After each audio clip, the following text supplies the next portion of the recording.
está chegando Natal, o Ano Novo, aí começa aquela correria para saber onde a família vai se reunir.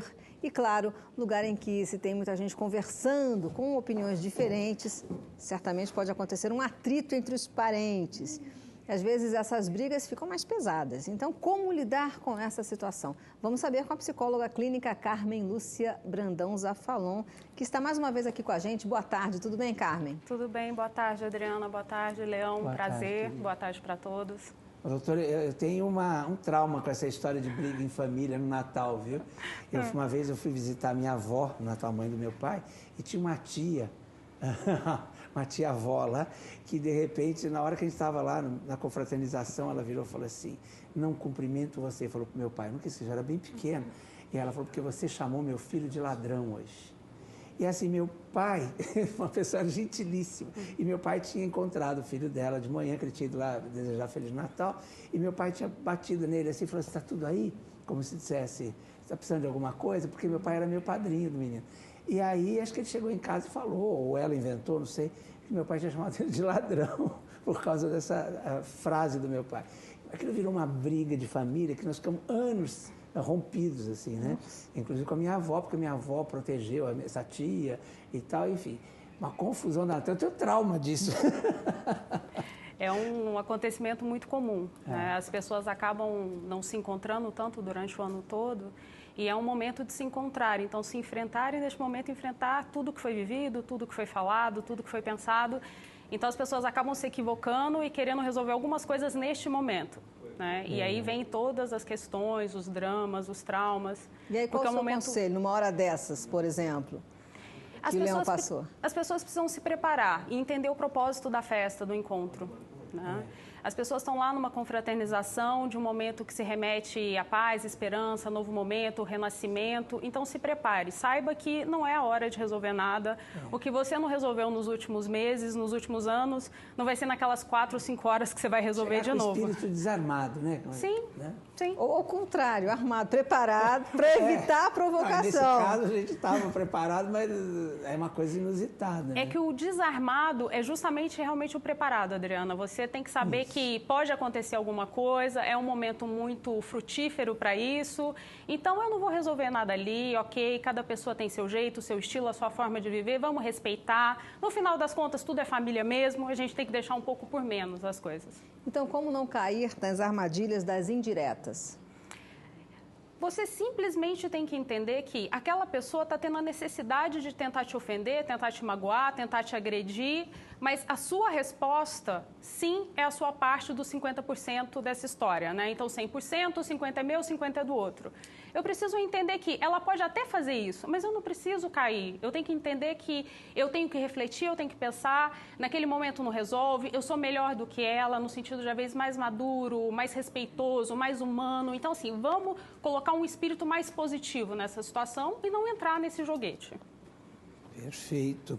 Agora, para a gente, como evitar as provocações? Porque as pessoas provocam, quer dizer, você não depende às vezes de você, né? Como que a gente faz para evitar? Evitar, a gente não evita. Né? Os únicos pequenos cuidados que a gente pode ter é cuidado com o que fale, cuidado com qual assunto você vai dar mais vazão, com a pilha que você pode colocar. Tenha cuidado com isso, com o que você vai falar, tenha cuidado com a forma como você está ouvindo isso, porque de repente a pessoa nem está falando daquela forma, daquele jeito, a gente já fala, nossa, é isso, e agora eu vou revidar. Então, assim, não entre, né? Entenda que você consegue passar por aquilo de uma forma diferente do que aquela pessoa está te exigindo, só isso.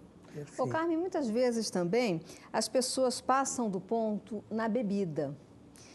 Esse seria também um gatilho para as brigas começarem? Ele é em partes, né? Qual é o efeito do álcool? Ele aumenta a impulsividade do cérebro, das atitudes e diminui o juízo crítico. Então, quando eu bebo, eu fico mais espontâneo, eu fico um pouquinho mais solto, um pouco mais liberal desses conceitos morais, mas eu sei o que eu estou fazendo. Então, assim, na realidade, muitas vezes as pessoas usam a desculpa do álcool para poder liberar as coisas que querem, os bichos, as frases, as falas. Então, assim, ele pode sim liberar um pouco, mas a pessoa tem total controle sobre aquilo. Então, não. E tem uma questão que a gente não falou aí, mas que a gente está mais sensibilizado nessa época de Natal. Não sei porquê, mas a gente fica mexido, né? A gente fica um pouco com as emoções à flor da pele, não fica?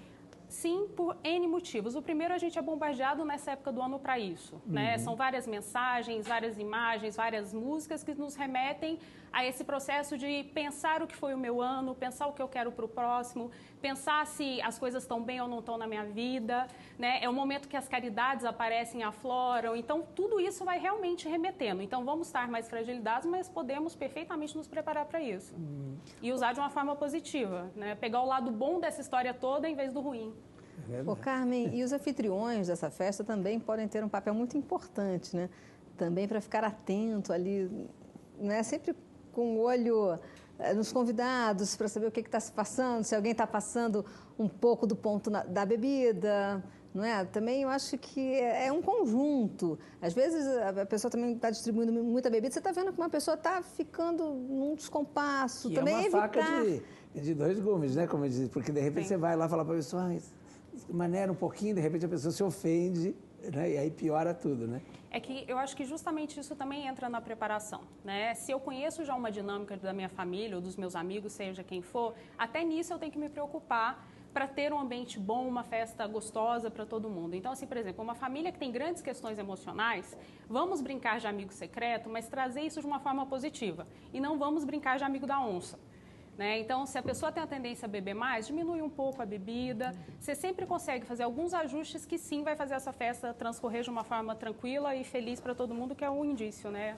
E fazer também, por mais simples que seja a festa, deixar os convidados, que são seus parentes, bem à vontade também, reservar um espaço para as crianças, né, para também não atrapalharem os adultos. Eu acho que é todo um conjunto de coisas que você pode fazer para que aquela reunião seja... Quem vai juntar também. Não é?